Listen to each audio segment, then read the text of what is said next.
শিবচরবাসী রাস্তায় নেমেছে।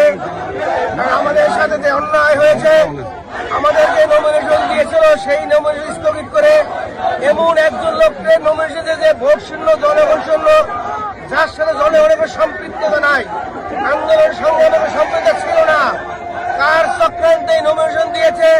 আজ আমরা শান্তিপূর্ণভাবে মশাল মিছিল করে হাতিরবাগান ময়দানে মিটিং করে প্রতিবাদ জানিয়েছি শান্ত সুন্দরভাবে। যেহেতু আমাদের মা ম্যাডাম খালেদা অসুস্থ, চাই আদারে শিবচরবাসীর হাইওয়ে বন্ধ করার চেষ্টা করেছিল। আমি সবাইকে বলছি দরকার নাই, আমরা মানুষের ক্ষতি চাই না, আমরা যানবাহনের ক্ষতি চাই না, আমরা শুধু আমাদের হাইকমান্ডের কাছে প্রতিবাদ জানাতে চাই।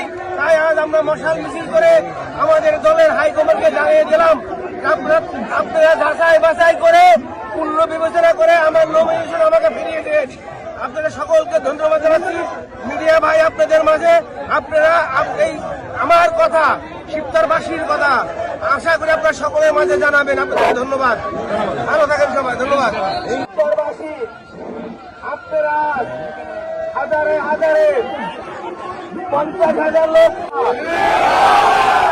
রহমান সাহেব আপনাদেরকে নমিনেশন দিয়েছিলেন, আমারও আপনাদেরকে দিবেন, সময় আছে। ধানের শীষের বাইরে কে হোক, তাই নমিনেশন যদি আমাকে দেওয়া হয় আপনারা জানেন শিবচরে ধানের শীষ অবশ্যই জয়যুক্ত হবে।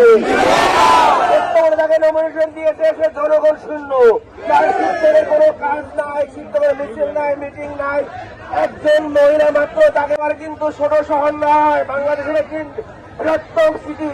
শিবচরকে পূর্ণ বিবেচনা করে আমার নমিনেশন আমাকে ফিরিয়ে দেবেন। আজকে আমরা এই দাবি রাখলাম।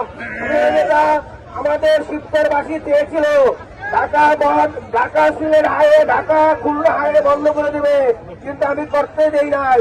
আমি চাই না কোনো মানুষের ক্ষতি হোক, যানবাহনের ক্ষতি হোক। আমরা সুন্দরভাবে শুধু প্রতিবাদ জানিয়েছি আপনাকে, আমার দলের নেতাদেরকে। আপনারা বিবেচনা করুন, আপনারা মাঠে এসে দেখুন মানুষ কি